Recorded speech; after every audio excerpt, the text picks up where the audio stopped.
Bueno, señoras y señores, empezamos el directo.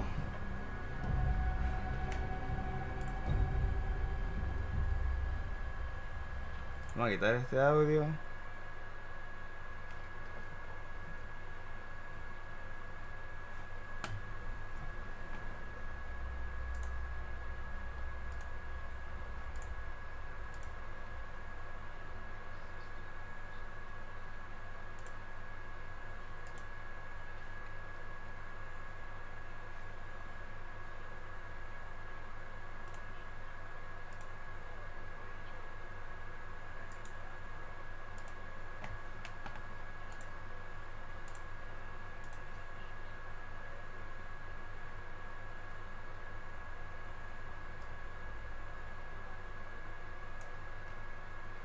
¿Cómo es la vaina?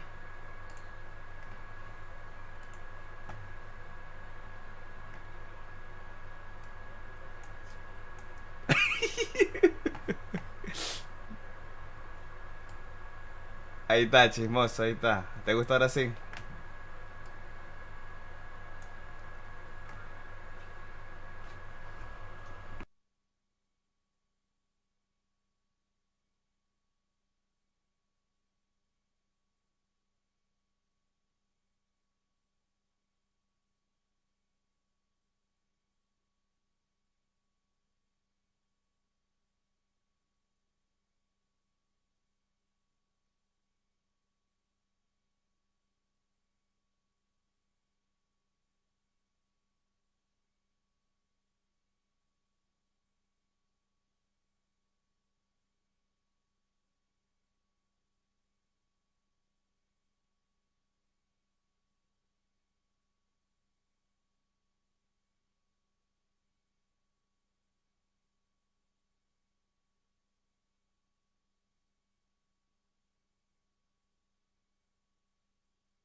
Because you see, I love that glorious joy of being the uncelebrated hero in a battle. And this game is going to have tons of moments like that. There are so many new and exciting features coming to you in Battlefield 5 that you will learn about today. The next level of large-scale multiplayer, Battlefield 5 single-player war stories, and we'll start showing you the epic post-launch journey all players will experience when the game is finally released.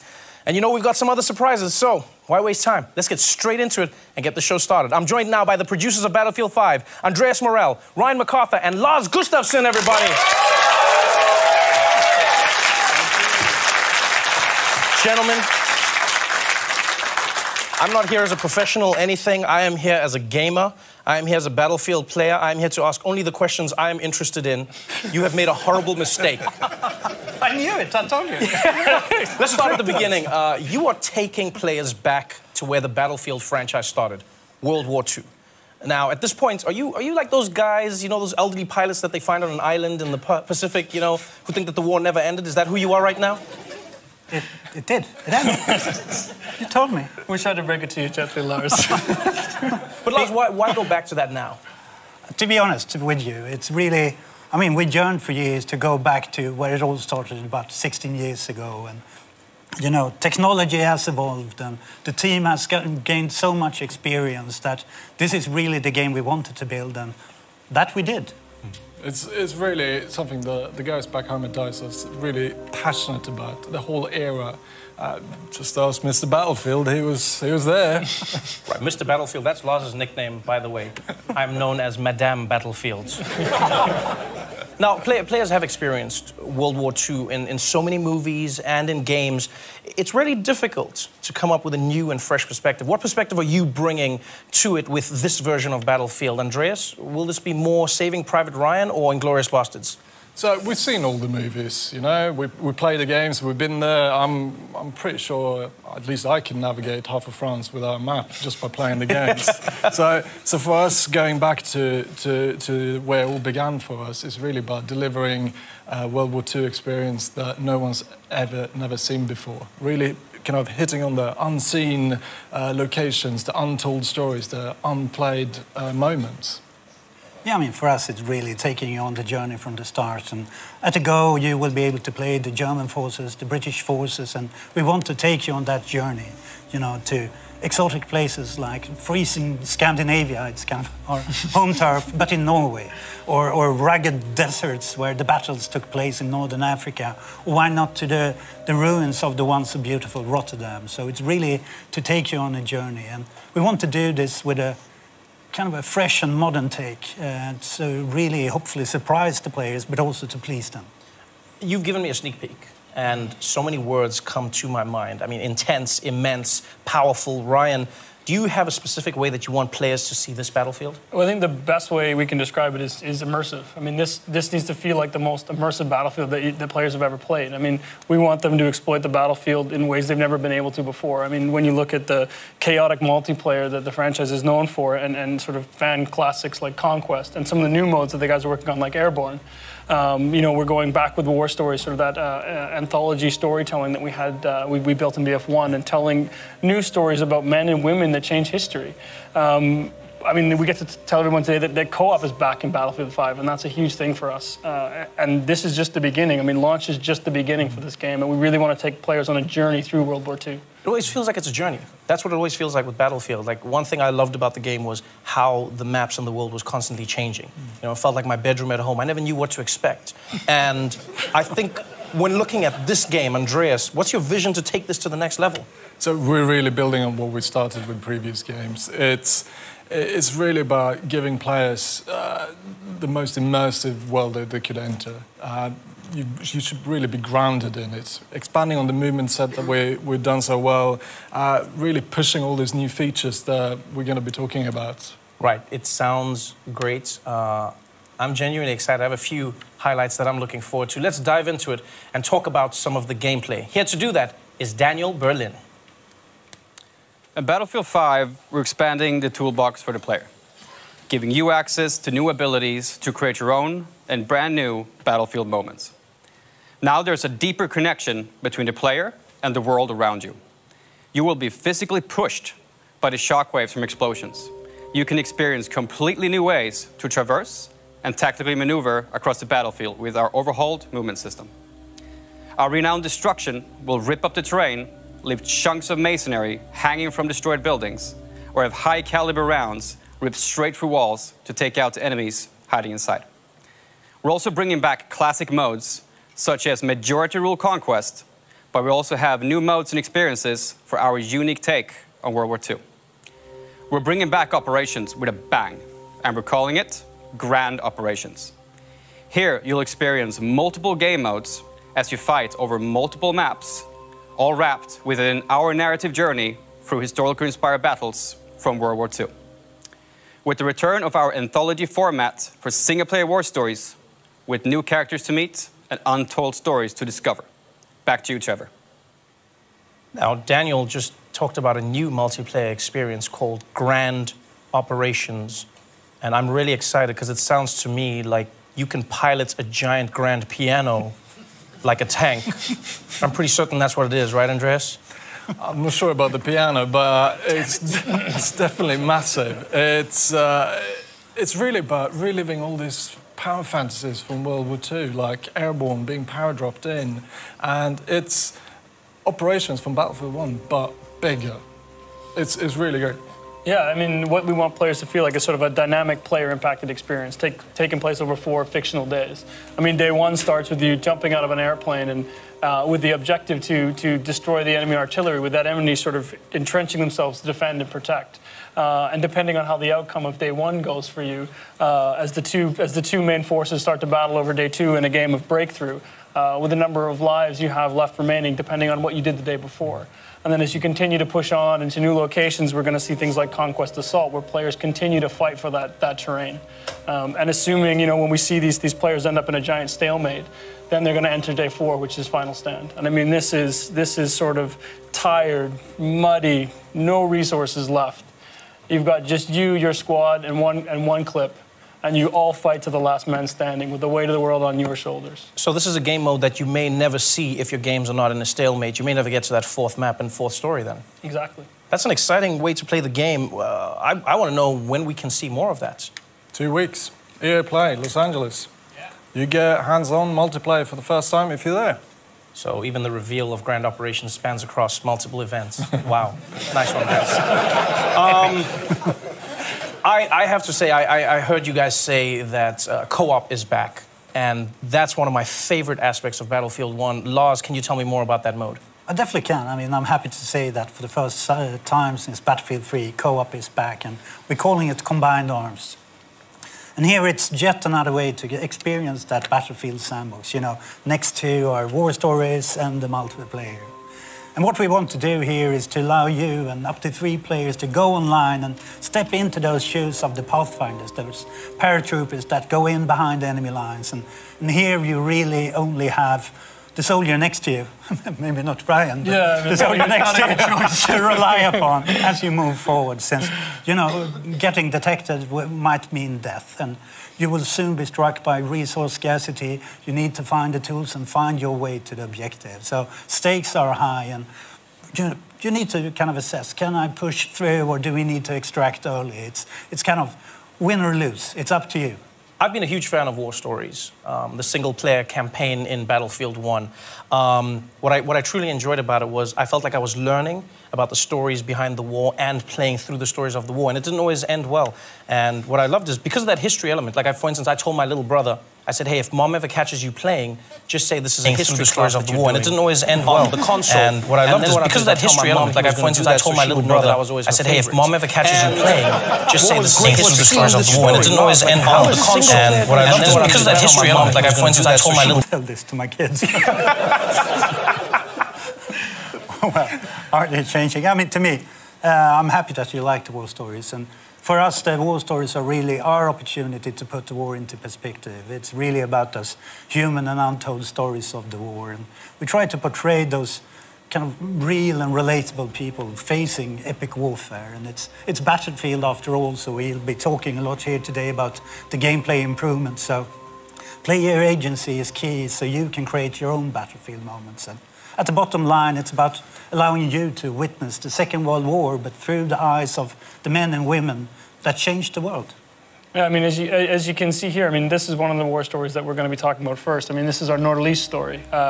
This is the story of a young woman who is part of the Norwegian resistance fighters fighting the German occupation during World War II. I mean, this is an exploration of emotion and feelings. It's a family story. Right? And this not only sort of really grounds the players in the reality, but sort of sets the context of the World War II that we're trying to create at DICE.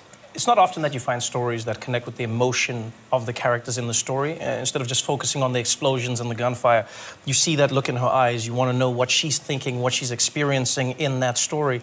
Why was it so important for you to focus on the people behind the stories from war?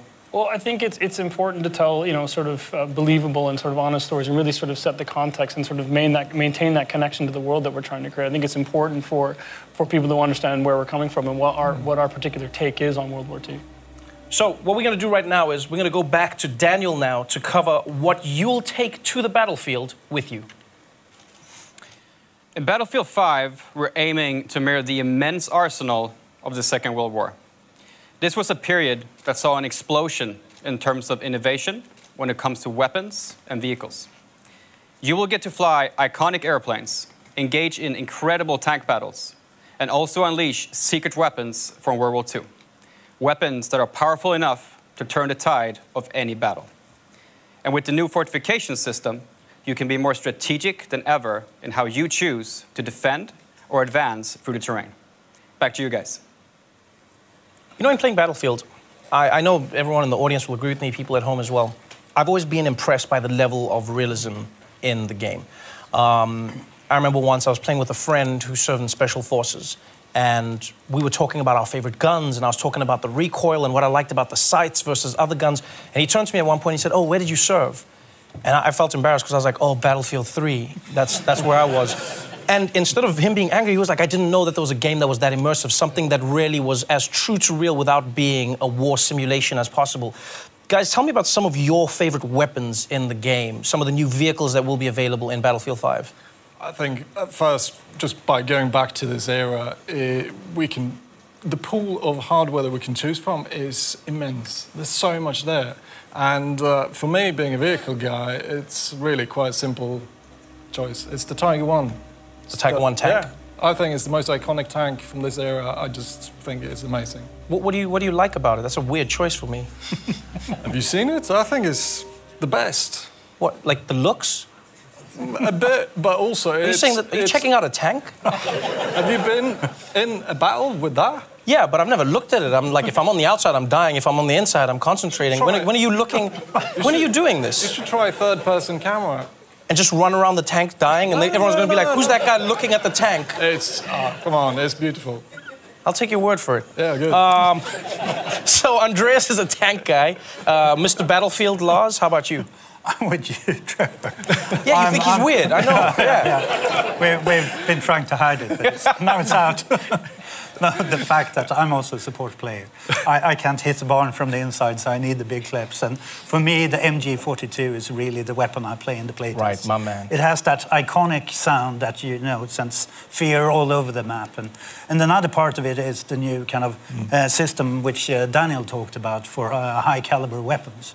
So previously, I could make the same impact as a pistol, basically. But this time around, it comes with a punch. So where the pistol gets stuck in the wall, I can rip through. So I can finally make a difference on the battlefield. Hashtag no more knocking. I like this. Yes. All right, so we've got a tank guy. We've got a weapons guy. Ryan? Well, sort of embarrassing to admit, unlike Lars, I can't hit a barn, period. So for me, it's the toolbox. In Battlefield 1, all players had a gas mask. In Battlefield 5, we're going to replace that gas mask with a toolbox. So that means I can run around the battlefield with my toolbox, setting up fortifications, and sort of really changing the dynamic of the battlefield so that these guys who can actually hit something, I can offer some value on the playing field. Wait. So fortifications, you just skimmed over that, but what is fortifications? Well, I mean, this as a support player, I mean, I think this is something you really love. It's something I think is a great addition to the game. It really allows you to sort of, for players who want to focus on the objective. I mean, this is something you can sort of pull out your toolbox. You can build reinforcements. You can reinforce buildings that Andreas has destroyed with his tank. You can build foxholes and set up machine guns so people like Lars can sit there and camp out at choke points. I mean, this is going to change the strategic way people play, both as attackers and defenders.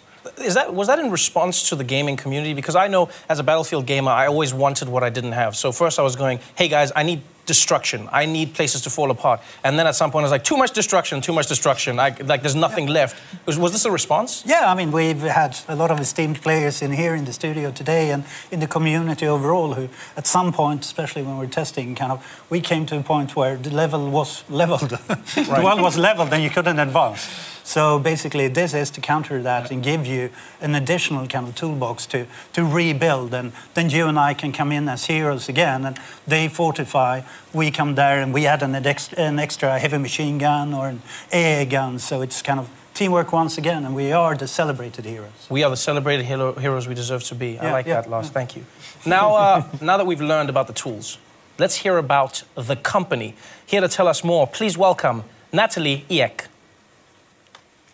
Trevor, and yes, the company is something that is completely new to Battlefield 5.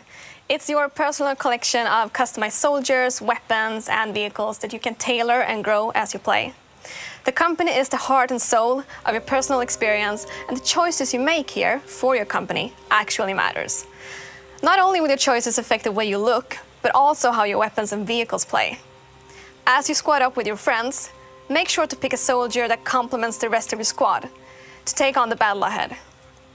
And during the game, adapt to the changing circumstances by calling your company and bring in the right soldier, weapon, or vehicle to suit your situation.